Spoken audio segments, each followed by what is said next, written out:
Hello friends, ನೋಡಿ ಸಿಂಪಲ್ಲಾಗಿ chicken dry fry ಮಾಡೋದನ್ನು ಈ ವಿಡಿಯೋದಲ್ಲಿ ತೋರಿಸ್ಕೊಡ್ತಾ ಇದ್ದೀನಿ. ನೋಡಿ ನೀವು ಹಾಗೆ ಮಾಡ್ಕೊಳ್ಳಿ. ಈಗ ಒಂದು 200 ಗ್ರಾಮಷ್ಟು ಚಿಕನ್ನ ತೊಳೆದಿಟ್ಕೊಳ್ಳೋಣ. ಅದರಲ್ಲಿ 1 ಸ್ಪೂನಷ್ಟು ಅರಿಶಿನ ಪುಡಿನ ಹಾಕ್ತಾಯಿದ್ದೀನಿ.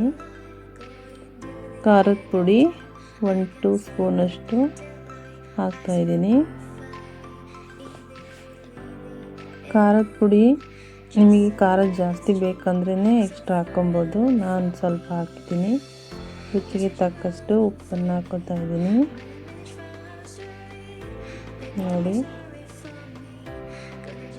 ಹಾಗೆ ಧನಿಯಾ ಪುಡಿ 1 ಸ್ಪೂನ್ ಹಾಕ್ತಾಯಿದ್ದೀನಿ.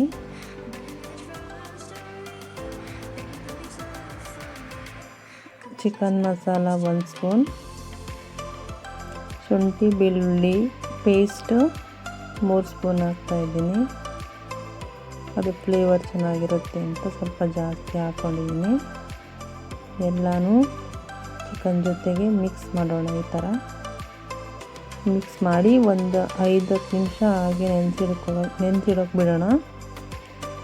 ಒಲೆ ಮೇಲೆ ಬಾಣಲಿಗೆ ಇಟ್ಟು ಎಣ್ಣೆ ಹಾಕಿ ಎಲ್ಲ ನೆನೆಸಿರೋಂಥ ಚಿಕನ್ನ ಈ ಬಾಣಲಿಗೆ ಹಾಕ್ತಾಯಿದ್ದೀನಿ. ನೋಡಿ, ಇಷ್ಟೇ ಸಿಂಪಲ್. ನೋಡಿ, ಆಯಿತು. ಈ ಥರ ಎಲ್ಲ ಚಿಕನನ್ನು ಬಾಣಲಿಗೆ ಹಾಕಿ ಫ್ರೈ ಮಾಡೋಣ.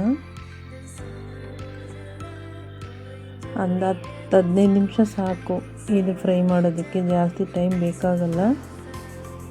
ಮನೆಯಲ್ಲಿ ಚಿಕನ್ ತಿನ್ನಬೇಕು ಅಂತ ಅನಿಸ್ದಾಗ ಬೇಗ ಮಾಡ್ಕೋಬೋದು. ನೋಡಿ, ಈ ಥರ ಫ್ರೈ ಆಗ್ತಾಯಿದೆ ಚಿಕನ್ ಡ್ರೈ ಫ್ರೈ. ಇದನ್ನು ನಾವು ರೈಸಿಗೆಲ್ಲ ಅಷ್ಟು ಕಾಂಬಿನೇಷನ್ ಚೆನ್ನಾಗಿರೋದಿಲ್ಲ. ನೀವು ಚಪಾತಿ, ದೋಸೆ ಇದಕ್ಕೆಲ್ಲ ಚೆನ್ನಾಗಿ ಕಾಂಬಿನೇಷನ್ ಆಗುತ್ತೆ. ಇದು ಡ್ರೈ ಆಗುತ್ತೆ. ಡ್ರೈ ಫ್ರೈ ಆಗೋದ್ರಿಂದ ಇದು ಗ್ರೇವಿ ಬರೋದಿಲ್ಲ. ನೋಡಿ, ಈ ಥರ ನಾನು ಲಾಸ್ಟಲ್ಲಿ ಕೊತ್ತಂಬರಿ ಸೊಪ್ಪನ್ನ ಆ್ಯಡ್ ಮಾಡ್ತಾಯಿದ್ದೀನಿ. ಯಾಕಂದರೆ ಫ್ಲೇವರ್ ಚೆನ್ನಾಗಿರುತ್ತೆ, ತಿನ್ನುವಾಗ ಫ್ಲೇವರು ಚೆನ್ನಾಗಿ ಬರುತ್ತೆ ಅಂತ ನಾನು ಲಾಸ್ಟಲ್ಲಿ ಹಾಕ್ಕೊತಾ ಇದ್ದೀನಿ. ಮತ್ತು ಸ್ವಲ್ಪ ಎಣ್ಣೆಲಿ ಬಾಡಿಸ್ಕೊಳ್ಳೋಣ. ಹಸಿ ವಾಸನೆ ಹೋಗೋ ತನಕ ಈ ಥರ ಫ್ರೈ ಮಾಡ್ಕೋಬೇಕು. ಹಾಗೆ ಒಂದು ಅರ್ಧ ನಿಂಬೆಹಣ್ಣು ಹುಳಿಗೆ ಹಿಂಡ್ಕೊಳ್ಳೋಣ.